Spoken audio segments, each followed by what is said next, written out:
In Kenya, when you hear the word strawberries, you start to think of the red over juicy fruit that we see in our markets and supermarket shelves every day. But have you ever stopped to wonder how exactly this fruit is achieved? The process involved between planting and harvesting?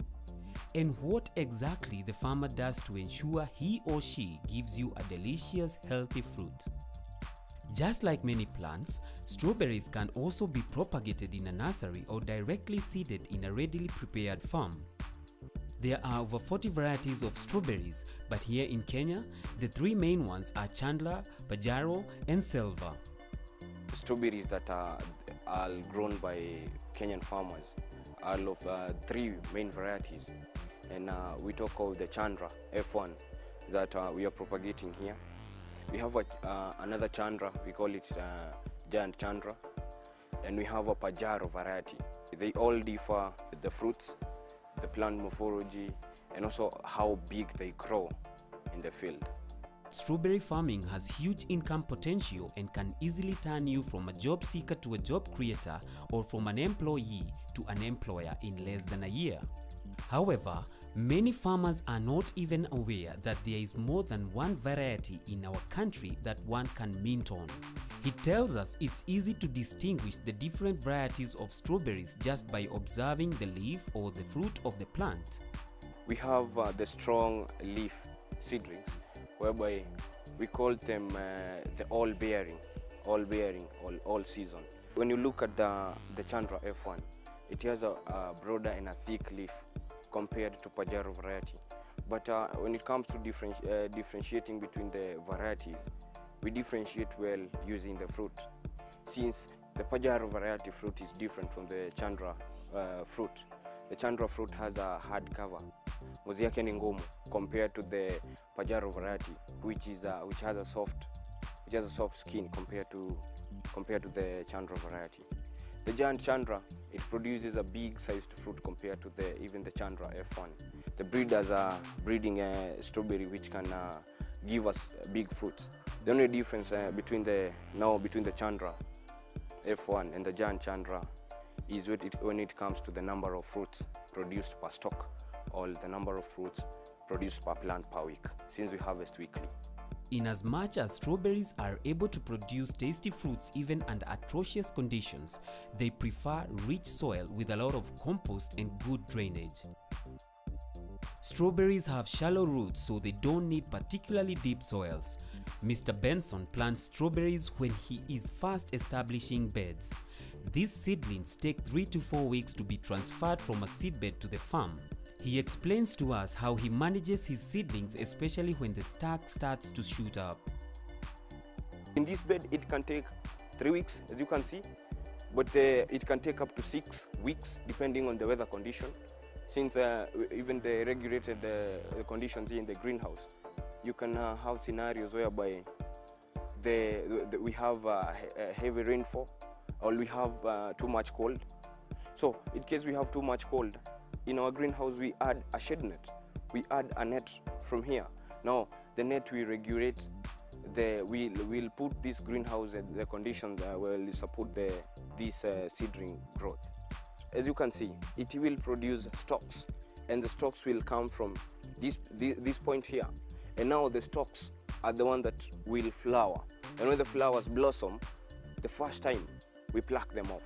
We pluck them off to give space for this plant to have a well root base, and also to have the strong stalks, and also to minimize competition. Since when we have a lot of stalks in our plants, we can have small sized fruits, but when we minimize the number of stalks, we can talk of it can produce up to 5 stalks. We minimize the number of stalks from 5 to 3. We'll be getting at least 1 fruit from each and every stalk, each and every week. And each and every fruit, you can have a fruit which is up to 10 grams in weight.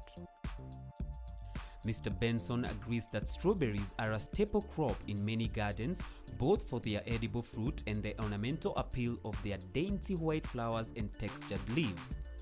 Strawberries have 3 different ways in which they are propagated. A farmer may go with a crown, the splits or the seeds. Mr. Benson chooses to use the splits and explains how it works and how he knows the seedlings are ready for transplanting. In our case here, we have propagated the splits. And what happens in the strawberry, once we get our split from the farm, we take off the roots. As you can see, these are newly developing roots. These are newly developing shoots and leaves. This is the heart of the plant. It wasn't there when we were propagating this. So this one didn't have any leaf and didn't have any root, whereby the essence of us taking this strawberry to this point is because we want it to root, since when we subject it to a condition, a seedbed condition, whereby we are not taking care, we are not giving it a TLC, tender loving care, since we have to feed this with the organic feed, we call it the polyfeed. We have to water twice or thrice a day, and you can see where we are doing it in a greenhouse, so we have regulated conditions. So what I mean in this crop, the seedling itself, when you get it from the field to this nursery, it will, now these are 3 weeks old, and you can see in 3 weeks they have roots, and as you can see, they are ready for transplant. And actually next week the whole bunch, this is the whole bunch of 1 acre, 24,000 plants. This bunch will be transplanted from Monday. And because this is the first consideration, has it rooted? Does it have leaves? So it's okay and it's mature for transplant. Mr. Benson's company focuses more on helping the farmer achieve a uniformed seedbed and not milking the farmer's money by hiking the prices of propagated seedlings. His company buys the seedling at 25 shillings and sells them to the farmer after propagation at 30 shillings. At the moment, Jake Strawberry Propagation Site is hosting 2,400 seedlings that are due for transplanting in the next few days. The seedlings we propagate, and we propagate the essence. What we're saying, when we're doing this, we're fighting viability, and the viability is a percentage germination. When we transfer them from this greenhouse to the field, what do we expect from the uniformity of our land? Whereby we insist that in this greenhouse we get 90% seedlings viability.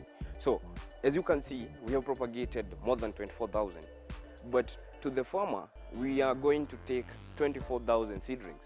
Then this one seedling cost at shillings 30. One seedling cost at 30. The only difference between a seedling and a split is because our seedling has roots, and you can see it has roots, well developed roots. But when we talk about splits, it doesn't have roots and it doesn't have these leaves. So, and a split without roots will go up to 20-25 shillings. The only cost we incur is of this Pitmos, which is certified for rooting. The essence of this is rooting. As a company, our interest is not selling the seedlings. And when we're doing this, we're helping our farmers get uniform seedbed in the farm. And our emphasis is the final product, because we want the strawberry fruit. And as a company, we put more emphasis of emphasizing on strawberry production from the word go. And from the word go is preparing our seedlings. And as you can see, we have prepared for our farmer, and this farmer will be getting his bunch next week. The only difference between a split and this, we only add 5 bob, and 5 bob is the cost that will be used here. So when we purchase it at 25 from the same outgrowers, we propagate it here and we sell at 30 bob, from 25 to 30. So we don't make profits from the seedbed. Just like many farmers in Kenya, Mr. Benson ensures that he gives his strawberry seedlings nutrients by way of fertilizing. There are a number of diseases that can attack strawberries, but full sun and well-draining soil go a long way to reduce the occurrence of these diseases. Keep your rows narrow and weed-free to improve air circulation. We do organic farming in strawberries, and the aspect of organic farming, we mean the use of fertilizers and agrochemicals is always our last option. And from this point, we're using a rooting media which doesn't have nutrients. And the nutrients that we add here is phosphorus. And phosphorus will help in rooting, and also having the essence of calcium, where we also add calcium to give us strong stalks. Here we use organic feeds, whereby we feed it through spraying. In as much as pesticides and the fertilizers are a bit expensive, Mr. Benson manages to buy them because he says they are good for his plants, since they provide nutrients and control pests and diseases. Miss Margaret works closely with Mr. Benson. She demonstrates to us how they spray the pesticides, the insecticides and the fertilizers. According to Miss Margaret, pesticides can enter the body through inhalation, ingestion or absorption by the skin and eyes. The skin usually receives the most exposure, so it is important to cover as much of the body as possible. Spray, like if there's an attack of insect, this is a small one.